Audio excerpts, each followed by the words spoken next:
There's a strange truth about human psychology. Some people walk into a room and immediately attract a certain type of energy. Not because they want to, not because they ask for it, but because something in their presence, their spirit, their aura, whatever you want to call it, pulls people in. And very often, those people who are drawn the strongest are the most troubled, the ones carrying heavy emotional baggage, the ones who are broken, lost, or constantly searching for a lifeline. If this has happened to you more times than you can count, people opening up to you within minutes, unloading their problems, seeking your energy without even knowing why, you're not imagining it. Carl Jung, the Swiss psychiatrist who shaped much of modern psychology, would tell you this isn't just random. It's not chance. It's a reflection of what's inside you and what you project into the world. Today, we're breaking down the 5 signs that you are secretly a magnet for troubled souls.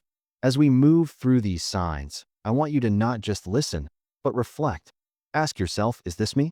Is this why people behave the way they do around me? Because once you see it clearly, you'll never unsee it again. Sign 1. You radiate empathy without saying a word. Empathy isn't something you say. It's something people feel from you. Most people walk through life wrapped in their own world. They're focused on themselves, their tasks, their stress. But you're different. You actually sense the moods in the room. You feel it in your gut when someone's in pain, even if their face is smiling. This is what Jung called the shadow's resonance. Troubled souls carry heavy shadows, parts of themselves they deny, suppress, or can't integrate. And when someone like you comes along, someone who doesn't run from emotions, someone who feels deeper than average, they sense it immediately. Think back. How many times has a stranger told you something personal out of nowhere? How often do people say things like, I don't know why I'm telling you this, or I've never said this to anyone before? That's empathy working at a subconscious level. Here's the catch. Empathy is a gift, but it also paints a target on your back. People who are lost or unstable crave it like oxygen. They lean on you. They drain you. And unless you learn to manage it, you can end up carrying weight that isn't yours to carry. Sign 2. You have a calm, grounded presence. Troubled souls are like storms. They're chaotic inside, even if they look fine on the surface. What storms are always searching for is stability. Something solid to crash against without being destroyed. That's you. Maybe you've noticed, when everything around you is falling apart, you're the one people look to. You're not easily rattled. You might feel chaos inside, but outwardly, you project calm. And that calmness is magnetic to people who live in constant turbulence. Jung would say this has to do with the archetype of the self, the inner drive toward wholeness. Troubled souls unconsciously see in you a glimpse of that balance they can't find in themselves. It's like standing next to someone who has what they secretly crave, peace. But here's where it gets heavy. Peaceful energy is like a warm fire on a freezing night. People will come closer. They'll want more. And sometimes, they'll take too much. Sign 3. You listen without judgment.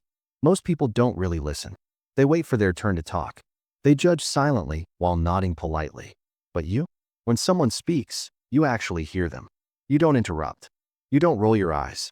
You don't dismiss them with shallow advice. And that kind of listening is rare. It's so rare that people who are starved for it will recognize it instantly and cling to it. Here's the raw truth. When you listen without judgment, you become a mirror. People see themselves in ways they've never seen before. Jung believed that our unconscious drives us to seek mirrors, to find people who reflect our hidden truths back at us. Troubled souls feel this instinctively. They feel safe to reveal what they normally hide. That safety is powerful, but it also comes with responsibility. Because once someone sees you as the only one who understands, they may not want to let go. And you'll find yourself carrying their secrets, their wounds, and sometimes their chaos, whether you asked for it or not. Sign 4. You carry wounds of your own. Here's the paradox.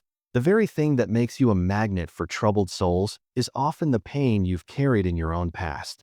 If you've gone through trauma, heartbreak, loss, rejection, you already know what suffering feels like. And even if you never speak about it, people sense it. Pain recognizes pain.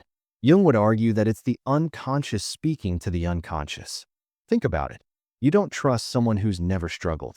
You don't open up to someone who pretends life has always been perfect. But someone who carries a quiet strength, forged through suffering, that's who troubled souls are drawn to. It's almost like your scars broadcast a silent message. I know darkness. I survived it. You can talk to me. But this is also why you have to be careful. Because if you haven't fully integrated your own wounds, others can pull you back into the darkness you've worked so hard to escape. Sign 5. You give more than you take. Generosity of spirit is rare. Most people operate on transactions. I'll help you if you help me. But you give freely. Your time, your energy, your care. And that generosity doesn't go unnoticed. Troubled souls, especially, are hypersensitive to who will give without demanding something back. They've often been judged, abandoned, or betrayed. So when they find someone who simply gives, they latch on. Jung described this as the dynamic of the wounded healer. The healer gives because they know suffering personally. And because of that, others see them as a safe harbor. But here's the warning. If you give endlessly without boundaries, you don't just attract troubled souls. You attract toxic ones. People who will exploit your generosity. People who don't want healing, they just want a crutch. And unless you know how to set limits, you'll end up drained, resentful, and trapped in cycles of other people's chaos. Now here's the deeper layer most people miss.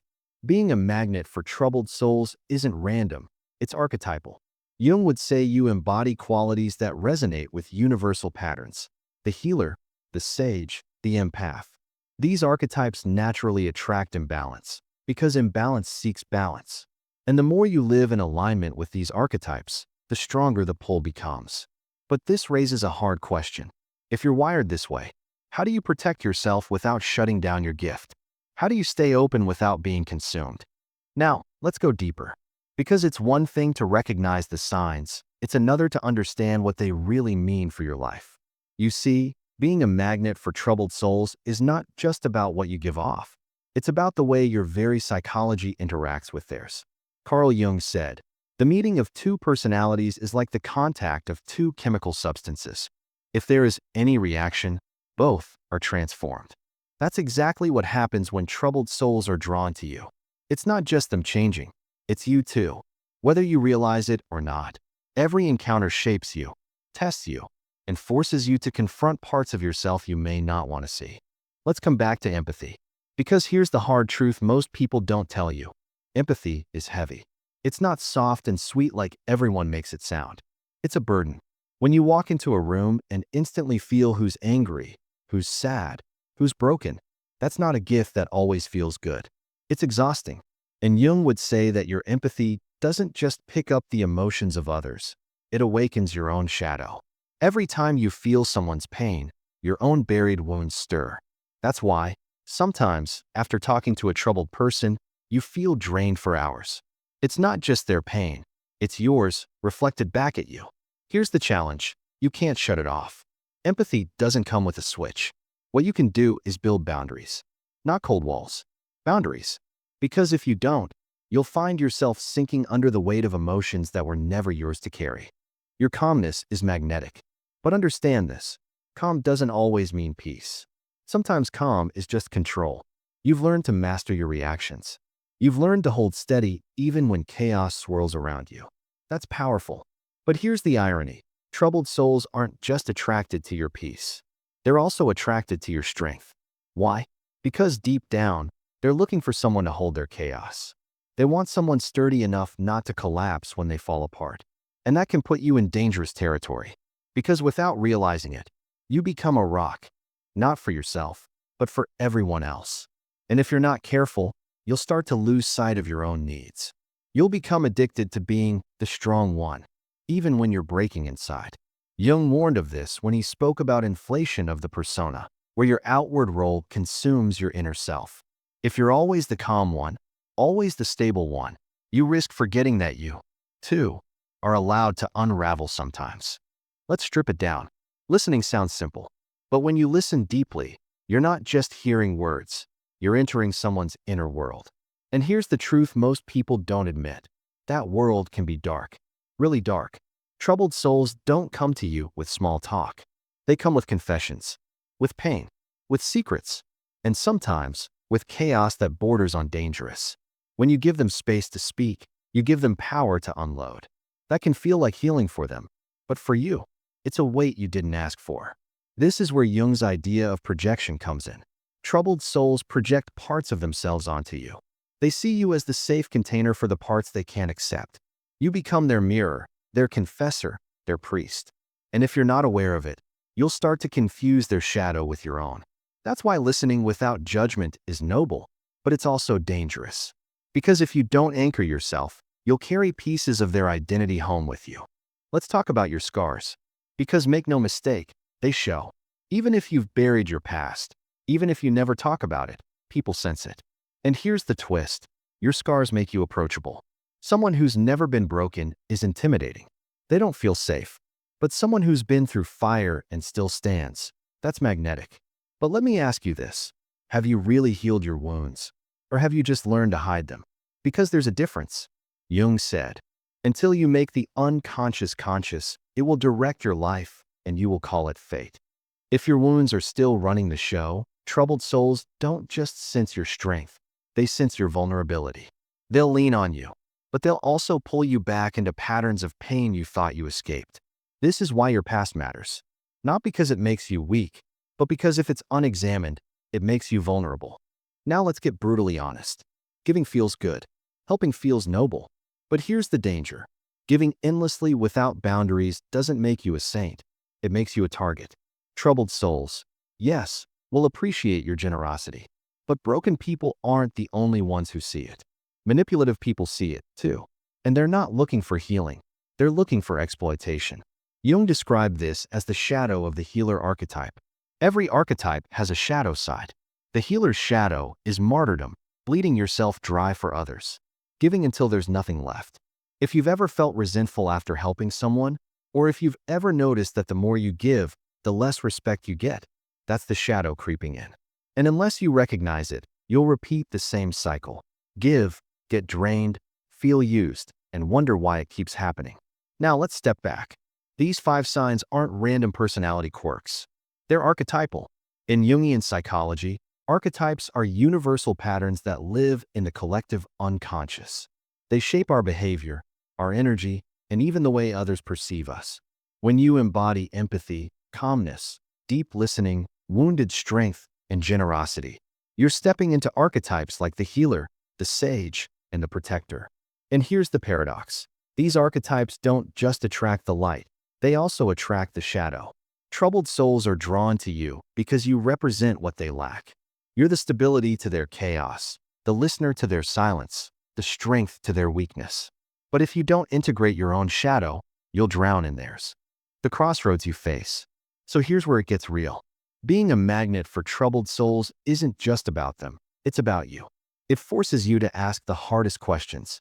Am I helping or am I enabling? Am I giving or am I being used? Am I truly strong or am I just performing strength while breaking inside? Am I healed or am I hiding my wounds behind calmness?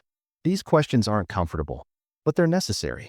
Because if you don't answer them, you'll live your life attracting brokenness without ever realizing that part of you needs the brokenness too. Jung would tell you that the outer world mirrors the inner.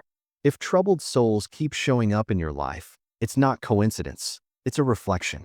Somewhere inside you, something resonates with their chaos. And that means this. Every troubled soul who enters your orbit isn't just there to take from you. They're also there to teach you, to show you the parts of yourself that you've ignored, to force you to grow stronger boundaries, deeper awareness, and sharper discernment. But that raises the critical question. How do you protect yourself without shutting off your gift? How do you remain open, empathetic, and powerful without letting the wrong people drain you dry?